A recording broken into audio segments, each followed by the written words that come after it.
According to the Buddha, there is only one time when it is essential to awaken. That time is now. There's a story about an old woman who used to sit in front of her house each day, in the morning and the afternoon, to watch all the children walking and running to and from school. One day, a little girl walked over to her and asked, "Why do you always sit out here and watch us? Don't you have a family of your own?" "Yes," said the old woman, "but they're all grown and gone and almost never come to visit." "Can I come visit you each day?" asked the little girl. "Oh, that would be lovely," said the old woman as she smiled. So the little girl came to visit each day on her way to school. One day, she noticed the old woman wasn't sitting out front like usual. Instead, she saw a younger woman cleaning up the front porch. The little girl asked her what had become of the old woman. The younger woman told her she had died the night before. The little girl was sad. The younger woman asked her, "Is your name Annie by any chance?" "Why, yes," said the little girl. The younger woman replied, "My grandmother said your name just before she passed. We didn't know who she meant. How did you come to know her?" "I spotted her sitting alone on the porch when I walked by to school. She looked lonely and I wanted to cheer her up." "Well, you did, sweetheart. She died with a smile on her face. Thank you for being my grandma's friend." Are you an observant person? Can you tell me how many cars went by this morning as you were out for your jog? How many birds chirped as you prepared your morning meal? Can you pick out and name the sources of all the little noises going on around you at any given time? Probably not. Only Sheldon Cooper of The Big Bang Theory could even come close to such feats. He supposedly has an eidetic memory. But that's a sitcom, not real life, right? So for our purposes here today, what do I mean by observant? Observation is simple. Not easy necessarily, but simple. When we don't pay attention, we miss out on many opportunities to be of service, to change the world, and to enhance our own journey. But seeing beyond the obvious takes practice, and it takes commitment. Mostly, it takes a desire to do so, which may be the harder of the parts. There is a major payoff, though, and you must be willing to see it. Allow me to share an odd kind of story with you here. Is there a devil? Lucifer? Satan? Beelzebub? According to the traditionalists, there is. It seems Lucifer was God's right-hand man, but he got too big for his red britches, got kicked out of heaven, along with those bad angels who followed him, and, in retaliation, tempted God's new creatures, the humans, in the Garden of Eden. He got them kicked out of the garden for disobedience, what we call original sin, and became the ruler of hell. In his anger, he made it clear that he would do his best to take as many people to hell with him as he could. According to the story, he's still at it. If you look, you can usually spot his dealings, right? There's a hidden lesson in this ancient story. Let's find it. So, is there really a devil? Yes, but he is not the devil of myth and legend like Lucifer, who, by the way, is actually the old Roman name for Venus and is therefore female, but I digress. Lucifer, or more accurately, Satan, is more cunning, clever, sinister. He lives at the edges of your awareness. He knows how to keep you in fear, depression, anger, and confusion. He acts like he's your best friend. He may be. He is indeed God's right-hand man, so to speak. He is what provides you with your power to choose. He is free will, both a gift and a curse.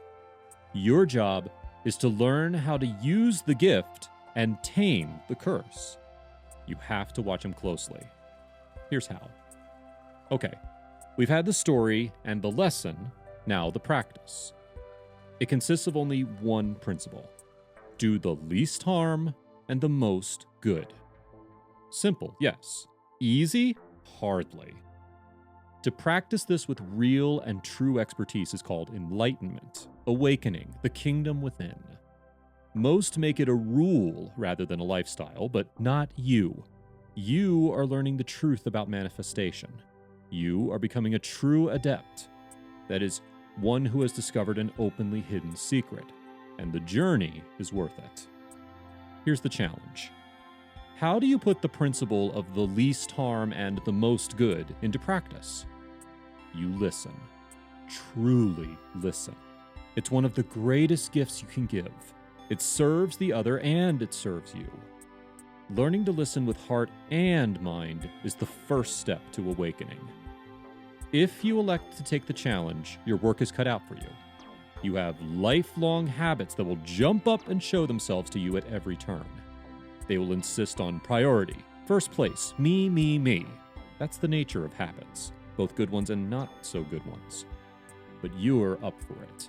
You are on the verge of advanced abundance, and the dividends are beyond your present imagination, guaranteed.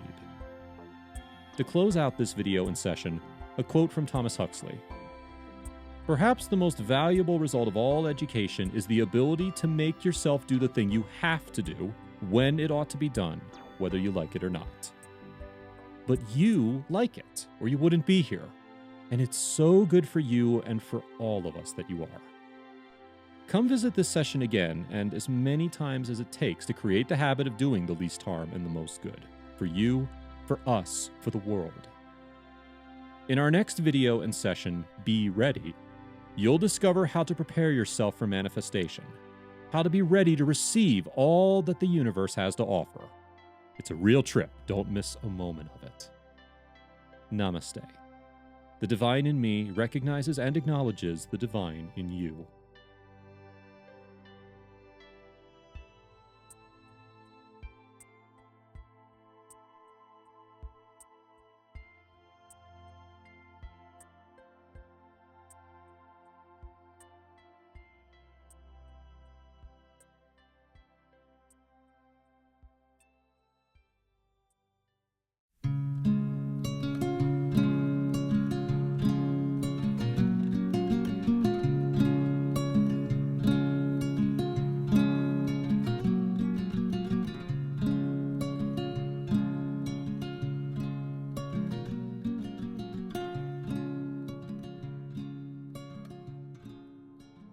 I once heard a preacher tell his audience that God wants us to be poor. He said, money beyond basic needs would corrupt and destroy us. He shared a couple of stories about how his brother, or uncle, or nephew, I don't remember which one for certain, went out into the world to seek his fortune, made it big in business, and ended up committing suicide. He didn't go into much detail about the person's lifestyle, or family issues, or mental troubles. He simply blamed it all on money. I laughed a bit. To myself, of course. I never listened to that preacher again. You probably have a preconceived notion of what abundance means, especially your notion of personal abundance, right? Okay, fine. Let's work off a general definition and see if it works for you. Abundance. A state of mind in which you are naturally creative. You are fully confident that your basic needs are and will be met. Your inner worth is independent of your outer possessions. You recognize that the universe is abundant in all conceivable and inconceivable ways. You know you are an expression of the very source of all that is. You are as old as the cosmos and as young as the moment. You are stardust, finding its way across time and space in joy and excitement. What? You never thought about abundance in that way before? That's because it's what's known as advanced abundance, way beyond just money or a house or pretty people in your life, way beyond CEO, president, or king. It's the real thing, inner as well as outer. Bet you're glad you're here now, because at the end of this series of videos, this will be your mindset, or at least the beginning of it. So, let's open to receive all that the universe has to offer. First, commit to the abundance mindset. Commitment is not easy. We hear it all the time. But I say commit only to what is essential, and this is essential. Next, accept that change is necessary for anything new to enter your life. As we learned earlier in this series, when something new comes in, it usually pushes something else out. You can choose what that should be, rather than having it happen randomly. Finally, take time to reflect on what you already possess, materially, physically, emotionally, spiritually. and consciously choose to express gratitude and appreciation. You'll discover as time goes on, gratitude is right up there as one of the greatest ways to manifest anything. Here's how to do all that. Become a selfish giver. Gratitude is not just a feeling, it's a practice. Give, even if you don't feel humble yet. Make giving a habit, a daily habit. Each day, take an inventory of your life. Even if you're going through a rough period, recognize the blessings you have been given. If you woke up this morning, that's the greatest blessing of all. You did wake up this morning, right? Begin to clean the clutter from your life. Clean your car, your closets, attic, basement, drawers, and recycle all that stuff to the benefit of others. Try not to let a day go by that you don't give something to someone, no matter how small, no matter who it might be. And you can take your time. We're not in a race here. Will it all work? Here's your guarantee. You cannot outgive the universe. So, expect a return. Look for it. Even set it up by using mental rehearsal. Some call it visualization, but this is a bit different. Don't see specifics. Just open to the good the universe has in store for you and those around you. We'll talk a bit more about visualization and affirmations in another session. The more you receive, the more you will be convinced of the benevolence of the universe, and you can turn around and share again. That's the game, if you will. Open your mind to a continual cycle of giving and receiving and watch the flow. Your whole spiritual journey will be empowered. You'll begin to find a sense of peace, and that peace will make a big dent in the AWA, the angry world attitude. If there is ever to be peace in your life, or in the world for that matter, let it begin with you. I close with the words of Napoleon Hill, who wrote Think and Grow Rich. The moment you commit and quit holding back, all sorts of unforeseen incidents, meetings, and material assistance will rise up to help you. The simple act of commitment is a powerful magnet for help. Are you ready? I thought so. In our final session, Be Still, you'll discover the power of affirmative prayer. Not the standard ritualized form of praying, but real connection to the universe. It's the openly hidden secret to manifesting your dreams. You don't want to miss this one. Namaste. The divine in me recognizes and acknowledges the divine in you.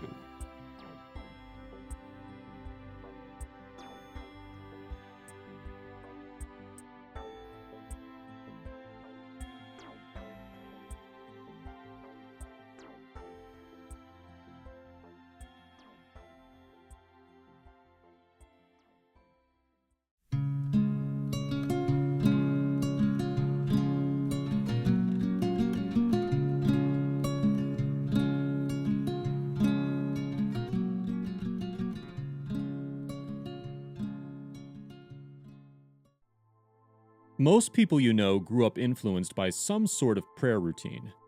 They may have ditched it over the years, but it still plays a part in their lives, even if only subconsciously. I grew up in a home that honored Christian prayer. I used it often during my growing up years. I gradually evolved out of my family's religious tradition, but prayer itself has remained with me in one form or another. Perhaps you too are still one who prays in some fashion, but you're not sure how it all works really. Are prayers answered? If so, in what ways? Do we have to be goody two-shoes in order for the great powers to condescend to respond to our selfish requests? Hardly. Prayer, meditation, chanting, all of it works according to universal and spiritual law. The Bible itself says that God is no respecter of persons and makes the rain to fall on the good guys and the bad guys alike. So let's find how to use prayer in the best ways possible. First, a question. What is the difference between a prayer and a curse? One word: intent. Your intention determines whether it's a help or a hindrance. Are there cons as well as pros to prayer? You bet there are. Here are a few. First, be cautious when praying for and about situations. You may not be aware of all sides of the issue. Second, Be cautious when praying for other people. You may not know what's best for them. Get their permission if you can. Even if they ask for prayer, they may not fully know what they're seeking. Third, be cautious even when praying for yourself. Your own good sometimes is a mystery, maybe especially to you. So then, what is effective prayer? This may come as a surprise to you, but there are really only two kinds that lead to trust, lead to fulfillment, and lead to manifestation. Two kinds that lead to joy and satisfaction. Just two. First, prayers of release, letting go, surrender.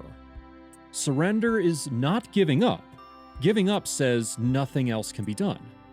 Surrender says that there is a higher power, a higher purpose, a higher outcome, and I am willing to let that unfold. No pleading, begging, threatening. No, why me, Lord? Simple release. Next, prayers of gratitude. Recognition that the power of spirit, the power of love, the power of God, the power of the universe is at work in the situation, in the other person's life, in our own life. This is trust. It's what St. Paul meant when he said, "Now faith is the substance of things hoped for, the evidence of things not seen." Faith and trust are synonymous, substance and evidence. And as we realize and appreciate, our prayers become reality. With heart, mind, and spirit wide open, we experience the substance and the evidence. That's the law. Bank on it. TV host and comedian Jack Parr once wrote, "My life is one long obstacle course, with me being the chief obstacle." It's all a matter of getting out of your own way. Once it really clicks within you that this is the most powerful yet simple way to connect with your source, with everything both spiritual and material, the blessings flow into your life as if by magic. But it's not magic, it's trust. It's substance. It's evidence. It's almost science. So, what about visualizations and affirmations, chants, beads, mantras, and such? If you still want to use them, that's fine. They serve their purposes, and a lot of people swear by them. But using affirmations especially will become a new experience for you here, because most of the time we don't really believe our affirmations. You want to believe what you say, right? I'm going to share with you here how to use advanced power affirmations. I should say power affirmation. Why? There is only one affirmation that you ever need to use. It opens all the doors, and it's one of the simplest yet most powerful and profound openly hidden secrets of them all. Ready? My life is blessed, and I share it with the world. Repeat that with me 3 times, right here, right now. My life is blessed, and I share it with the world. My life is blessed, and I share it with the world. My life is blessed, and I share it with the world. Add to that if you must, but you do not need to do so. That affirmation, that prayer encompasses everything.